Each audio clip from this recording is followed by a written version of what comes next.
First of all, let me thank the president of CAF, my brother Patrice Motsepe, for, together with another brother, in fact, this will lead to more retention of our best talent.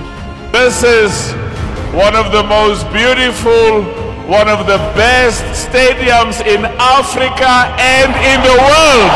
We as Rwandese, we as Africans should be so proud and thank our president for his leadership and building the best stadium.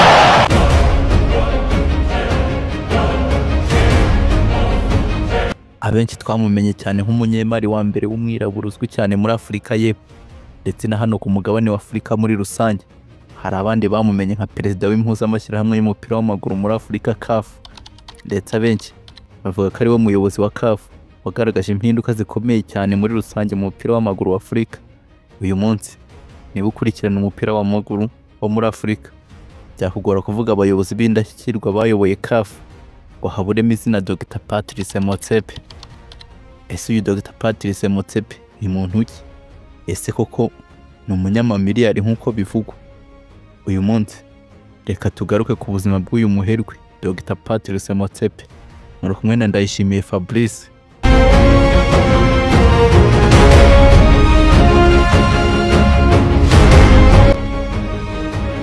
Dr Patrice Motsepe yavutse kuwa 28 Ukwakira umwaka wa 1962, avukira mu gace ka Soweto, aha ni muri Afurika y'Epfo. Dr Patrice Motsepe ababyeyi be ni Augustine Motsepe, wari umucuruzi akaba n'umuyobozi w'Abachwana, ndetse na Kay Motsepe wari umubyeyi we. Dr Patrice Motsepe yashakanye na Precious Molowi. Uyu Precious Molowi akaba umudamu we, ndetse akaba ari umuyobozi w'ikigo cyitwa Molowi Foundation gikorera ibikorwa by'ubugira neza mu bice bitandukanye by'isi. Precious Molowi ni umuntu w'ingenzi cyane mu muryango wa Dr Patrice Motsepe. When I was young, Patrice and I got married in church. We christened all our children, and we still go to church every weekend, except when he's traveling. And I'm there when he's not there. So, and I'm very much a content person, whether I have material things or not. Yeah. Dr Patrice Motsepe avukana Brigitte Motsepe ndetse na Chepo Motsepe. Brigitte Motsepe ni umushoramari ukora mu rwego rw'ubucukuzi bw'amabuye y'agaciro. Uyu Chepo Motsepe ni umuganga, akaba n'umugore wa perezida wa Afurika y'Epfo Cyril Ramaphosa. Dr Patrice Motsepe yize muri University of Switzerland, yaharangije icyiciro cya mbere cyangwa se bachelor's degree mu mategeko. Yize kandi muri Wits University, yize amategeko mpuzamahanga cyangwa se law degree, kandi yabaye umunyamategeko uzobereye mu mategeko y'ubucuruzi ndetse n'ubucukuzi bw'amabuye y'agaciro.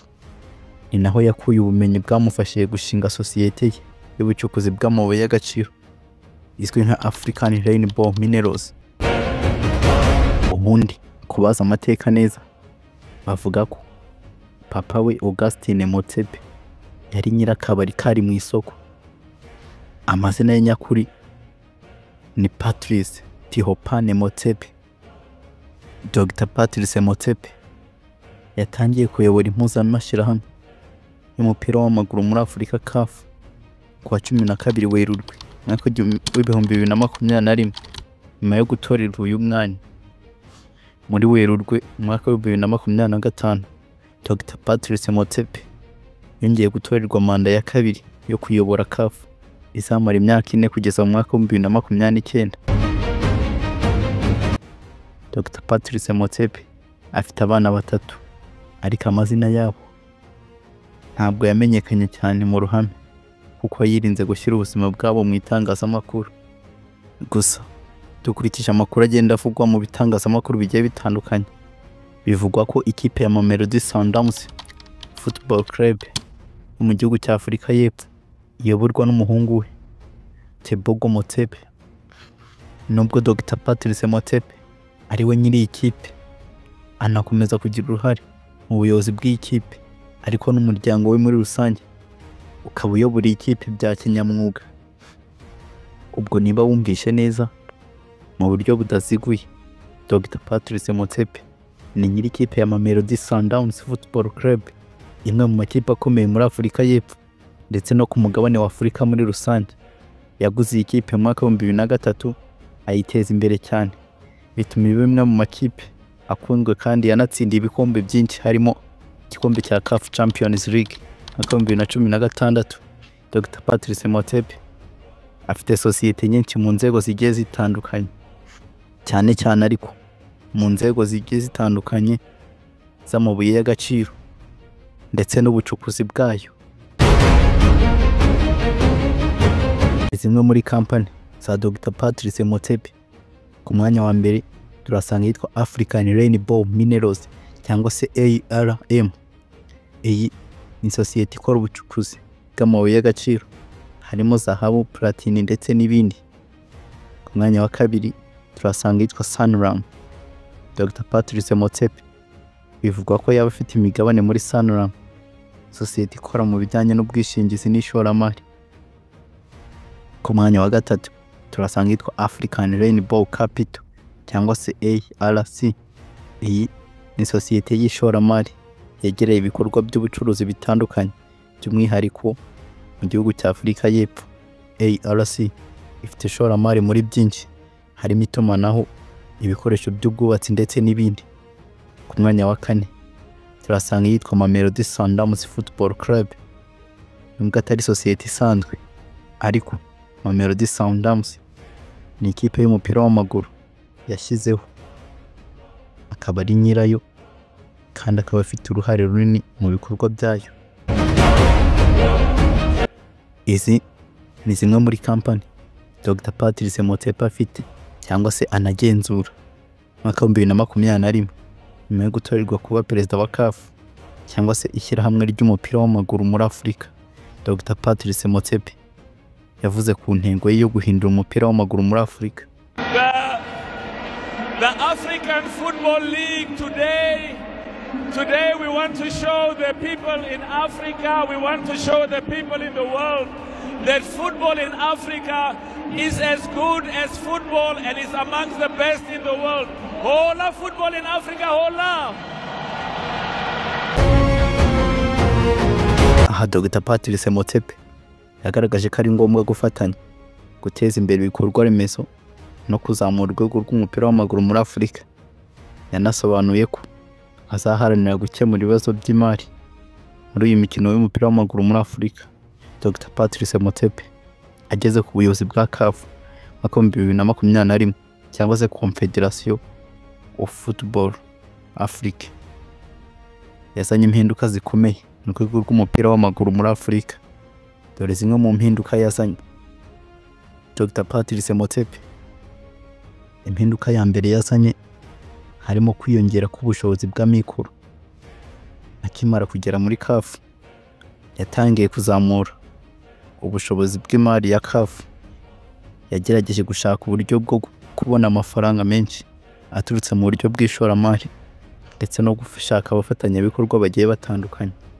Impinduka ya kabiri ni uguteza imbere ibikorwa remezo by'umupira w'amaguru. Mu gihe cyo kuyobora, Dr Patrice Motsepe yashyize imbere gahunda yo guteza imbere ibikorwa remezo, harimo amastade cyangwa se ibindi bibuga byo kwitorezamo mu bihugu bigiye bitandukanye bya Afurika. Yemeje gahunda zo kubaka ibikorwa remezo bifasha mu gukurikira imikino y'imbere mu gihugu ndetse no gufasha abakinnyi b'Abanyafurika kuzamura impano zabo.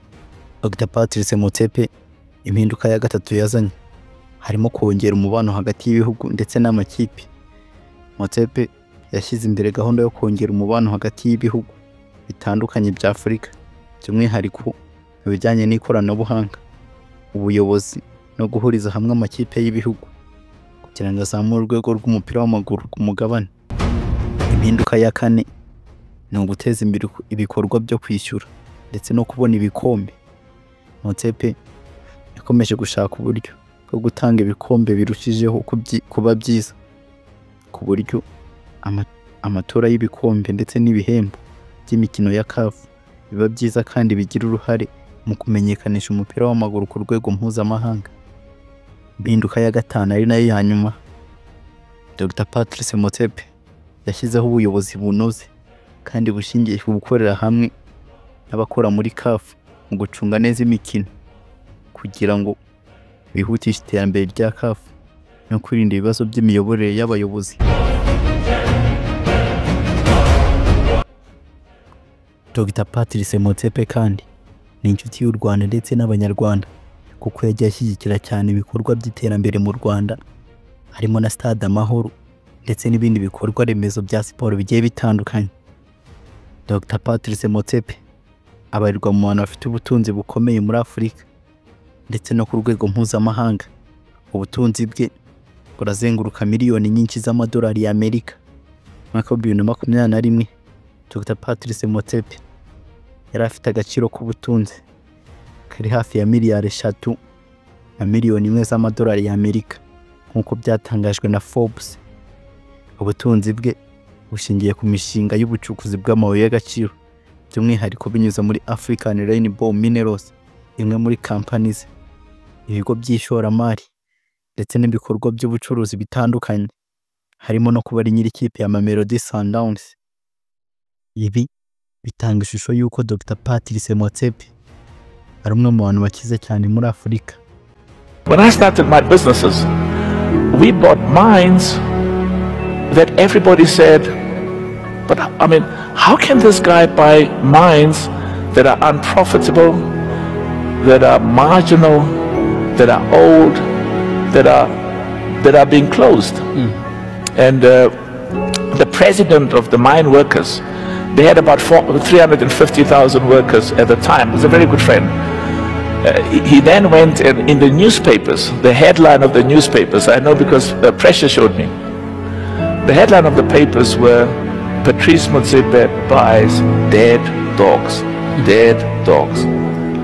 And but we knew what we were doing. We knew that we had a method of running this business at the heart of which was a partnership with the workers. And we could not pay them what the big mining companies were paying them. We were paying them a little bit less, but we guarantee them, assure them that based on profitability, they would share in the profits and they would make more money than what they earned previously. So